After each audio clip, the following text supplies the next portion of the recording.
Você já parou para pensar que muitas atividades que fazemos hoje em dia de forma individual eram exclusivamente feitas em conjunto antigamente?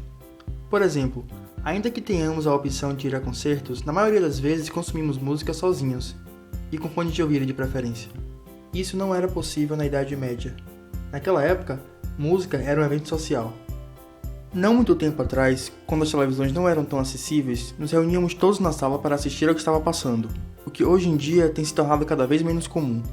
Há muitas razões que influenciaram essa tendência individualista, mas independentemente, algumas coisas simplesmente fazem mais sentido se feitas de forma individual. Nem todos nós gostamos do mesmo tipo de música, e nem todos nós queremos assistir ao mesmo programa na mesma hora. Cada um de nós tem gostos e ritmos diferentes, e é importante que respeitemos essas especificidades. A tecnologia tem mudado muitas coisas, tornando nossas experiências mais personalizadas e, consequentemente, mais satisfatórias. Contudo, há algo que não tem mudado na mesma velocidade e que está longe de ter uma abordagem personalizada e adaptada. Esse algo é a sala de aula. O modelo de ensino com uma pessoa encarregada de passar seu conhecimento para várias outras dezenas de pessoas é um modelo extremamente antigo.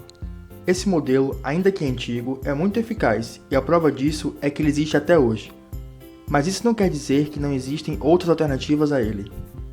A quantidade e a diversidade de conteúdos e informações na internet é incrível. É possível aprender muito online e o melhor é que existem diferentes abordagens e pontos de vista sobre o mesmo assunto. Na internet é possível ler, reler, assistir, pausar, reassistir, voltar, recomeçar e mudar de fonte infinitas vezes. Na sala de aula, o aluno tem um tempo X que precisa ser compartilhado com mais 40 outros estudantes. A sala de aula poderia ser o lugar onde iremos para esclarecer conceitos e dúvidas, para exercitar o conteúdo de forma guiada, através de atividades de fixação do conhecimento e principalmente para pôr em prática o que aprendemos. Ouvimos muito que a escola nos prepara para a vida, mas às vezes essa afirmação não parece refletir muito bem a realidade. Na vida real, o uso de calculadora não é proibido. Consultar um amigo que sabe mais sobre determinado assunto é completamente aceitável, bem como usar o celular para buscar informações. Na vida real, as ferramentas estão disponíveis para o uso. O importante é saber como e quando usá-las.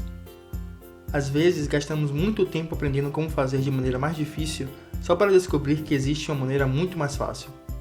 Quanto do que aprendemos na nossa vida acadêmica usamos de fato no dia a dia? Quanto do que gostaríamos de saber hoje não nos foi ensinado na nossa época de escola? É evidente que conteúdos diferentes precisam de abordagens e métodos diferentes e específicos. Mas vamos imaginar o seguinte cenário. João começou a tomar aulas de espanhol. O professor explicou ao João que em espanhol eles teriam que aprender a conjugar os verbos. O professor de João levou 3 aulas para explicar com exemplos como as terminações funcionavam. No dia da prova, o João teve certa dificuldade em se lembrar de todas as terminações e não foi tão bem. Na recorreção da prova, o João percebeu que o seu editor de textos estava atento à concordância dos verbos e sempre o alertava quando algo estava errado. As aulas continuaram com outros verbos e cada vez mais o João tinha a impressão que poderia estar aprendendo algo mais essencial, como a pronúncia e o vocabulário, por exemplo. As regras de ortografia sempre estavam disponíveis para consulta na internet quando ele precisava. Contudo, o feedback de alguém quanto à sua pronúncia era algo menos acessível.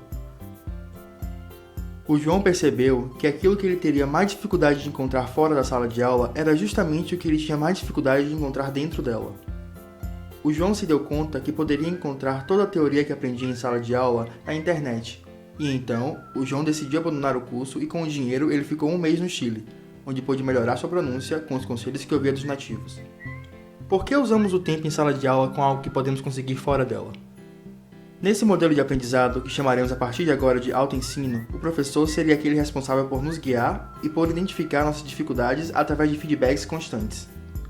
No modelo de ensino tradicional, o feedback às vezes chega tarde demais, porque é muito difícil administrar o tempo em sala de aula para ensinar, praticar, aconselhar e avaliar.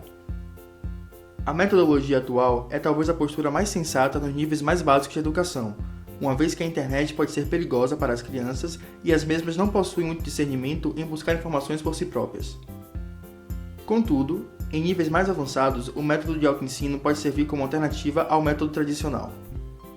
Já é possível ver o crescimento desse tipo de abordagem hoje em dia com ensino à distância e em sites como Khan Academy, Duolingo e o próprio YouTube, com vários canais de videoaulas. No método do autoensino, o estudante enxerga o professor como corretor de erros, como avaliador de progresso e como conselheiro. E o estudante enxerga a sala de aula como um lugar para pôr em prática e compartilhar o que foi aprendido. A sala de aula dá aquilo que a internet não pode oferecer. Os dois ambientes complementam um ao outro. Dessa maneira, grande parte do aprendizado e da internalização do conteúdo fica a cargo do estudante, e a prática, correção de erros e tendo para acessar os conhecimentos de forma mais automatizada fica a cargo do professor. O problema hoje em dia é que buscar informações e decidir a ordem dos seus estudos pode ser uma tarefa complicada.